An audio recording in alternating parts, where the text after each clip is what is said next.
Welcome back to Learning with a Difference. News headlines in English for 30th January.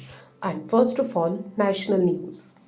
High Court told Paul Body to ensure no use of vilifying materials in Delhi elections.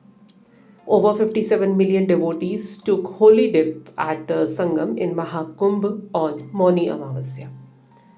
OpenAI chief Sam Altman planning to visit India next week, a report said. Air India to showcase premium cabin product, gave a virtual reality tour at event. Government approved rupees 16,300 crore National Critical Minerals Mission. Heart-wrenching. Gautam Adani condoled deaths at Mahakumbh stampede.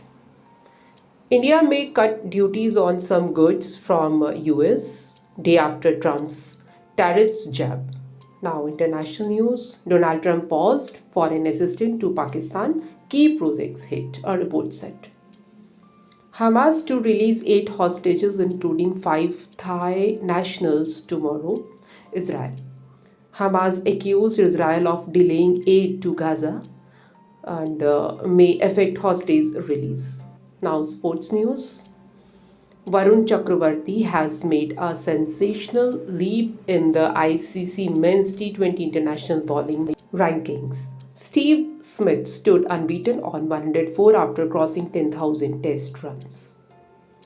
Steve Smith joined elite listing featuring India's legendary Sachin Tendulkar.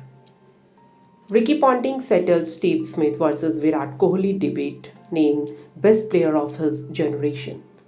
And that's all in news. Thank you.